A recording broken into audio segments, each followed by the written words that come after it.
Hello, McFluffy52 here, and today I want to give you a Magic Timmy's top 10 rares from March of Machines. Here are all the rares here, and we're going to go through them one by one, and then I'll give my rankings at the end of the video. So, without further ado, let's talk about Grafted Butcher. Grafted Butcher here stands out to me as just an amazing lord for all the Phyrexians we've been getting from Phyrexia All Will Be One, as well as that are coming in this set, March of the Machines. When it enters the battlefield, it's 2 mana for a 2/2. When it enters the battlefield, Phyrexians you control gain Menace until end of turn. Other Phyrexians you control get +1/+1. And then you can pay for sacrifice an artifact or creature and return it from your graveyard to the battlefield, activate as a sorcery. So this card seems amazing because you can reanimate later in the game and just give all your creatures Menace and then swing through for a bunch of damage. +1/+1's pretty good. And then, yeah, you can reoccur it. Reoccurring is amazing. So that's Grafted Butcher, and that's why I think it's a pretty fun card, and should be a ton of fun with trying out Phyrexian Tribal with Grafted Butcher. Next up is Guardian of Ghirapur. Guardian of Ghirapur is a 3/3, or 3 mana for 3/3. It is a 3 mana 3/3 with flying. I can English or think or speak. It's a 3 mana 3/3 with flying. When Guardian of Ghirapur enters the battlefield, exile up to one other target creature or artifact you control, return it to the battlefield under its owner's control at the beginning of the next end step. Now you might be thinking, huh, it's just like a 3/3 that blinks something. Well, I'm going to try and convince you on why Guardian of Ghirapur should be a ton of fun to play in kind of big and stupid ways. Now, first off, I will acknowledge it is an angel. It's a 3/3 angel for 3, which is important because Giada is still running around in standard. And so you can play this with Giada, and then your angels get buffed for the number of angels you get. You can blink an angel, it gets more +1 counters because it's an enter the battlefield thing with Giada. So Guardian of Ghirapur works well as an angel. But what I'm excited to do, though, is blink something like Etali, which is what we're going to be talking about here shortly, as this giant 7 mana creature that gives this awesome ETB. Or what we can do currently is you could go ahead and blink like a Phyrexian Flesh Gorger. Now you blink a prototyped Phyrexian Flesh Gorger. I can't speak right now, I don't know why.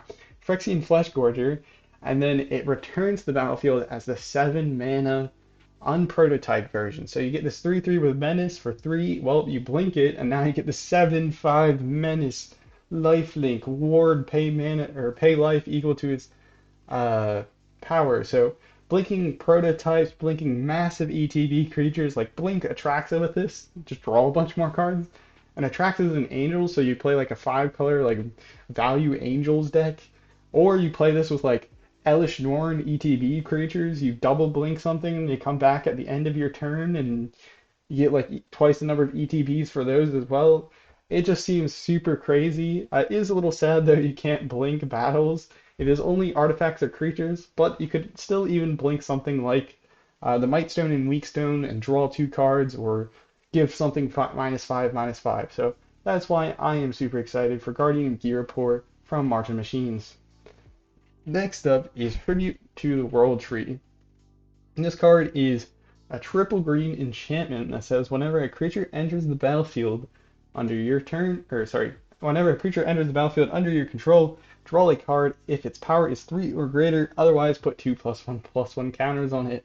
So this will buff up your creatures, which is super nice, or it will draw you cards. Now the card draw is what I'm most excited for because green, not the strongest in standard right now, but being able to draw cards and chain together spells, farming off sort of by just playing a bunch of creatures, drawing another creature, playing that creature, drawing another creature, going off like that, or playing one card that I'm super excited to play Tribute to the World Tree with is Awaken the Woods, which creates X 1/1s for X and 2 green. Well, now that spell says basically create X 3/3s because whenever they enter the battlefield, they get 2 +1/+1 counters. So it's important to note Tribute to the World Tree does not say non-token creature enters the battlefield, so it even works with tokens. So again, like another fun card that I think will be interesting to play with Tribute to the World Tree. I don't know if it'll be good, but if you play Tribute to the World Tree with something like Invoke the Ancients, and you get these 2/4/5s that you can give like Vigilance, Reach, Trample, or whatever you want to them, You then get to draw 2 cards because they're both over power 3. So true as the World Tree, if it gets to stick on the battlefield, the upside for it is insane. I kind of get to combo off in like a green deck, just playing a bunch of stuff. But the problem with this card is the Invoke, Despair, and Enchantment removal running around. If you can get this to stick though, should be a ton of fun. Speaking of green and a ton of fun, we have Polukranos Reborn. Again, triple green. We're going up the mana cost here. It is 4/5 for 3 green with reach. Legendary creature Hydra. So we get Polukranos again, and you can pay 6 mana and 2 life or a white and flip it into Polukranos Engine of Ruin. That's a 6/6 with reach and lifelink.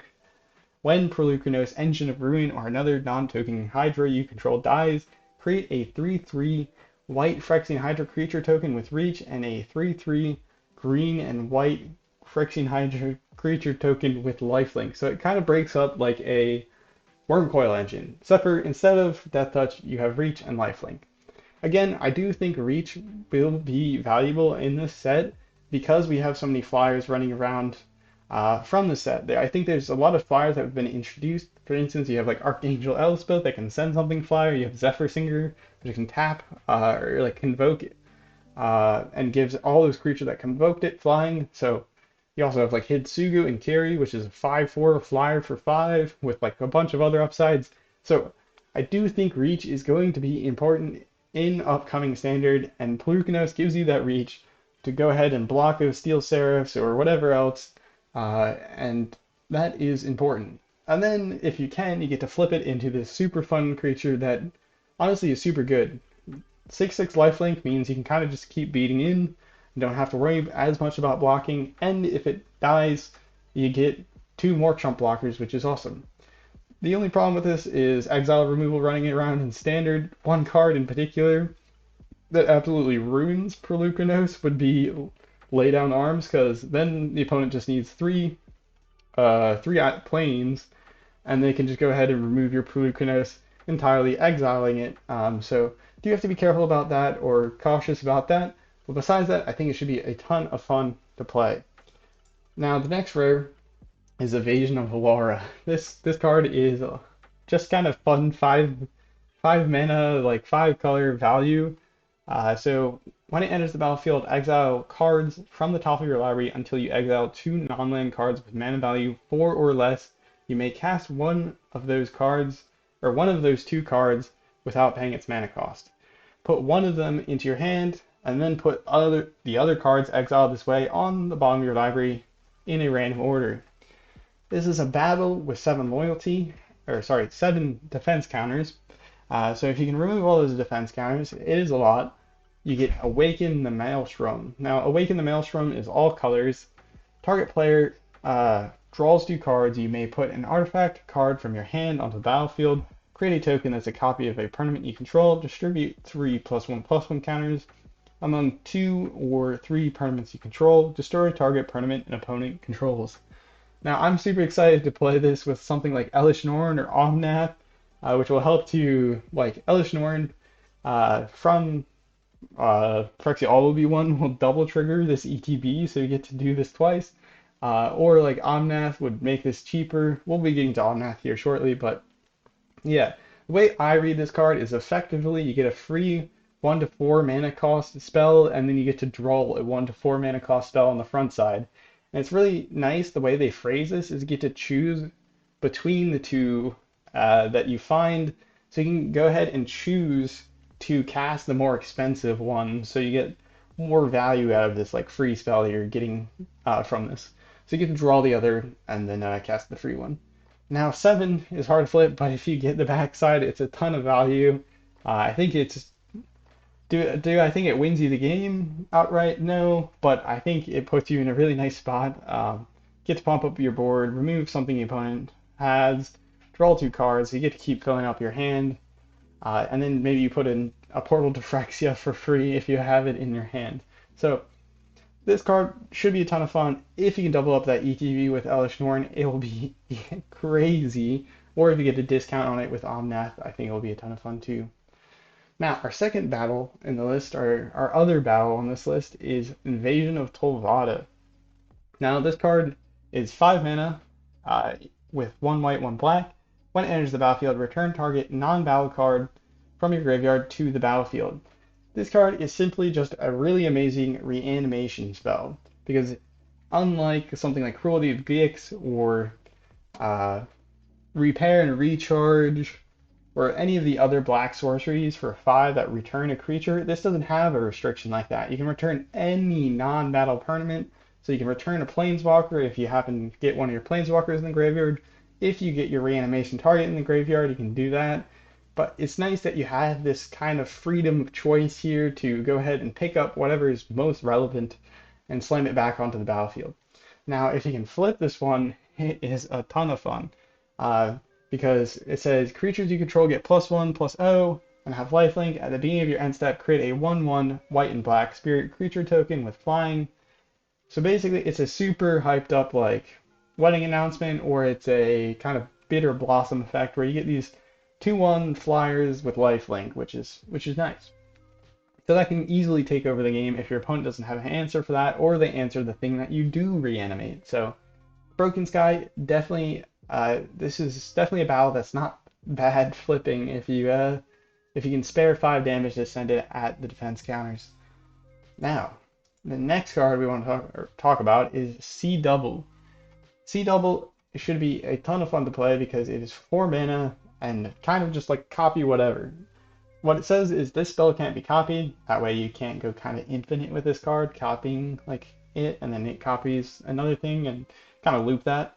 Well, it says choose one. If an opponent has 8 or more cards in their graveyard, you may choose both. You can choose to copy target spell. You may choose new targets for the copy.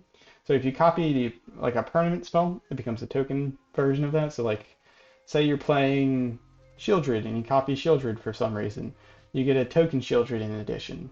Don't really recommend copying Shieldred because it's legendary, so you need like Mirror Box out there, but now, the second option is create a token that's a copy of target creature.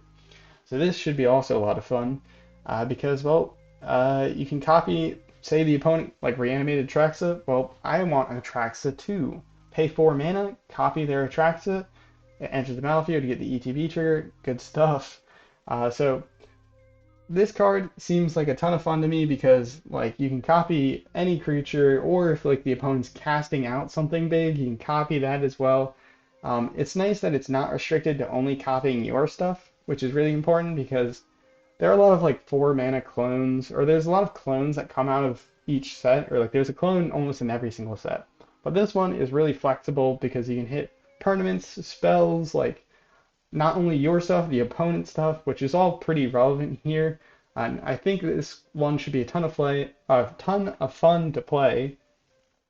And like I think one thing that I want to try and do is like play it with like Mondrak, where you get like double the number of tokens, so you can create like a token that's a copy of target creature, and then you get twice the number of those creatures. So like play this with Titan of Industry or something, and Mondrak, and you just create 2 Titans of Industry, and then each Titan of Industry that creates a 4/4 gets like 2 of those or something crazy like that. I think Sea Double stands a good chance of being a lot of fun and janky. Do I think it's good? Maybe if you're playing something like Haughty Djinn and you just want to like create a copy of Haughty Djinn, or like copy one of your draw spells, or the opponent plays something big that you're trying to get around, then maybe this fits into something like that. But it should be very good though if you can pick up the opponent's like Atraxa or Shieldred. So if like the opponent plays down a Shieldred, you can copy their Shieldred. Then you're no longer at like the the whim of their Shieldred eating away at your life. Now, Omnath, Locus of All. This card is Wooburg, except for the black is Phyrexian, so you can go ahead and play this out for 4 mana here. It is a 4/4. If you lose unspent mana, the mana becomes black. At the beginning of your pre-combat main phase, look at the top card of your library. You may reveal that card if it has 3 or more colored mana symbols in its cost. If you do, add 3 mana in any combination of its colors and put it into your hand. If you don't reveal it, put it into your hand. So the way this works is right before your combat. So if you play this pre-combat main phase, oh yeah, you don't get a card your turn. At the beginning of your pre-combat main phase, so you get a card at the beginning of your first main phase. You can review, like you look at the top card of your library. You don't draw the card, which is important because like Shieldred. But if it has 3 mana pips, so say you're playing, I wrote down a list here that I could go through, but I'll spare us the details. To say like you have like Polukranos that we already looked at, triple green, or like Tribute to the World Tree, triple green. There's 3 mana symbols in that mana cost, and so you get to generate 3 mana of any of that card's colors. So in that case, you would just generate 3 green. And then you get to cast that spell for basically free, right? Which is super cool. This also works with multicolored spells. So like if you have something like Zamone and Dina, which is another one from the set, or let's say Atraxa. Say you reveal Atraxa off the top of your library with Omnath out there. Omnath can generate 3 mana of those like 4 color pips, and then you only have to pay 4 mana to play out your Atraxa. So it kind of fixes your mana for Atraxa there, and then you can kind of ramp out Atraxa for only 4 mana, which is pretty crazy. So this card, if it sticks around, should be a ton of fun to play with. The front side, or the front side, I say. I mean, the first ability here should be somewhat relevant if you're jamming this in like a very expensive deck. Like you're playing a bunch of 5 drops, hoping to have like a hit these mana pips. Well, the not losing unspent mana might be somewhat relevant because then you can kind of ramp between your turns because you just tap all your lands at the end of your turn. Well, you get that all that mana turns into black mana, but you get to keep it the entire time until it's back to your turn, and you can go ahead and spend it. So again, I think one thing that'll be fun to play with Omnath is Storm the Festival. I mentioned this in my Praetors like ranking deck or ranking video, so check out that video at the end here. I'll probably link it in the description. But Storm the Festival is 3 green and 3 generic, and then you get to look at the top 5 cards of your library, pick 2 5 mana or less permanents from among them, and put them onto the battlefield. So if you have Omnath out there, Omnath makes it only cost like 3 mana if you get to reveal it. Well, you get to generate 3 mana to pay for it because of the triple green, and then you can pay 3 mana and get like 2 more 5 mana permanents out there. So a great way to just cheat out more value, I think. But there's a ton of cards, like multicolored cards from this set, and then there's a bunch of other like colorful cards, particularly from like Kamigawa and Neon Dynasty. You have like Jetmir, Ziatora, Sparrow Falcon Weaver, or whatever it's called. You got Evelyn, and then you have all like the charms. But there are also some other cards like Tamio, the Planeswalker, is also 3 colored mana. Nissa has 4 colored mana symbols. Silverback Elder also has 3 colored mana symbols. Cultivator Colossus has 3 colored mana symbols. So like there's a bunch of cards that you could potentially play this with and get value off of, which seem like they could be a ton of fun. But so yeah, I'm super excited for Omnath. Play it with like Storm the Festival and like get random stuff, or just play it with like Invasion of Alara and get Invasion of Alara out there for just 2 mana. Next up, we have Kogla and Yidaro. This is 6 mana, 2 red, 2 green, 2 generic for a 7/7. When it enters the battlefield, it gains trample and haste until end of turn. It fights target creature you don't control.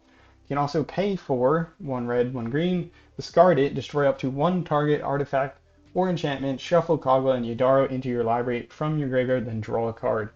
Now this card is super flavorful. If you remember each of the individual cards, it's very interesting how they work them together. But I really like this card as a very kind of useful and like versatile, big, cruel like creature. So you can play it out there for 6 mana. It's a 7/7. You can use it as a sort of removal where it fights a creature. Or if you just like top deck this and need to run through 7 damage to finish off your opponent, boom, give it trample and haste and send it through. So it's really nice that it gains trample on top of haste, so that it can actually go over like any sort of chump blockers. And then also like the other ability is also awesome because you can go ahead and remove artifacts, enchantments, and then this kind of replaces itself by drawing a card.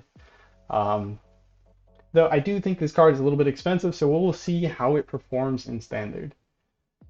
Now this card is probably one of my favorite cards from the new set. Etali Primal Conqueror. 7 mana, 7/7, legendary Elder Dinosaur. I almost said dragon. It has trample, and then whenever it enters the battlefield, each player exile cards from the top of their library until they exile a non-land card. You may cast any number of spells from among the non-land cards exiled this way without paying their mana costs. So, Etali here is basically you get 2 free spells when you play. So it's a super fun ETB, and I think it's actually quite impactful because, most decks have like 2 to 3 average mana value here. So if you exile 2 cards, you're paying 7 mana for the 7/7 Trampler, but you're also getting like 4 to 6 mana value of just free cards. So say you hit like a go for the throat, you can go through the throat of the opponent's Shieldred. Or if you plan your deck around this, you hit your like Guardian of the Ghirapur and you blink the Etali and then it comes back at the end of your turn and you get 2 more free spells. So like Etali, super excited for it. It might actually be even worth reanimating, but what is also super fun is the backside. So for 9 and 1 green or 2 life, you go ahead and flip it into Etali Primal Sickness. And this card is Blightsteel at home. It is a 11/11 trample indestructible. Whenever Etali Primal Sickness deals combat damage to a player, they get that many poison counters. So this is super exciting because now we have our like toxic one-hit kill creature in standard. There was Monument to Perfection that came out in Phyrexia All Will Be One as this kind of like silly meme way to like create a 9/9 with 9 toxic, and it was indestructible, but it didn't have trample. It did not perform, I don't think, for anyone who tried it. It was super fun to try and pull off, but Etali, you actually get this sort of Blightsteel here. It even does combat damage on top of poison counters, which is kind of cool. It doesn't get like the whole like withery effect, but still super cool. I'm super excited to play this card, blink this card, reanimate this card, do whatever with this card, and just see the free spells fling, see them fly. Now, quick honorable mention here to Yargle and Matani before we go ahead and go into the rankings here for these cards. First card, or first, I have is Grafted Butcher as just an awesome Lord for Phyrexians, and just I think Phyrexians might turn out to be a relatively powerful tribe here, thanks to all the other cards that we got. Again, if you go ahead and check out my set review if you're interested in all the other cards from the set. But now, second card is Invasion of Tolvada, just another great way to reanimate. It's less restrictive than any of the other cards, so you can go ahead and reanimate a creature, or you can go ahead and reanimate like a Planeswalker, a Portal to Phyrexia. So if you're playing like a Reanimator deck, this got the flexibility, and it doesn't have the same kind of mana cost as Invoke Despair, which is 4 white pips, which is kind of hard to get out sometimes. Now, third, I have Invasion of Alara, just for like that crazy free spell, draw a card value. And then like if you can work this into a multicolored deck with like Omnath or something else here, I do think you can potentially get a ton of value out of Invasion of Alara. The backside is awesome. Now, Etali Primal Conqueror coming in as a solid 4th here, free spells flying. 5th is Omnath's Locus of All for that card draw and fun multicolor nonsense. 6th, Guardian of the Ghirapur for that blink shenanigans. Also a really nice body as an angel, 3/3 for 3. 7, we have Kogla and Yidaro as a just kind of gruel, big, versatile beater. Remove what's important, fight, attack in, do damage, gruel. 8, we have Tribute to the World Tree as a really awesome card that can just provide absurd value if it gets to stick around. Drawing cards, pumping up your board, chaining together, draws. 9, we have Sea Double as a very fun way to duplicate anything on the board or duplicate spells. Okay, maybe not anything on the board, but creatures on the board or duplicate spells. So a very versatile clone from Phyrexia All Will Be One, or sorry, not Phyrexia All Will Be One, March of the Machine. Oh my goodness. 10, we have Polukranos Reborn as just a really cool green beater that flips into like Worm Coil Engine at home. So if you're looking for more of my thoughts on the other cards from the set, or looking for more information on the other cards in the set, consider checking out the Praetor rankings video, the top uncommons, commons, top mythics, which should probably be in links below. And then also, if you're interested in the rest of the cards from March of the Machine, consider checking out the full set review that I did. It's a very deep dive if you want to check it out. There's thumbnail, or not thumbnails, titles or chapters, timestamps, that's what I'm looking for, in the description. It should be probably on the screen now. Have a nice morning, evening, night, afternoon, wherever and whenever you're watching. Ciao.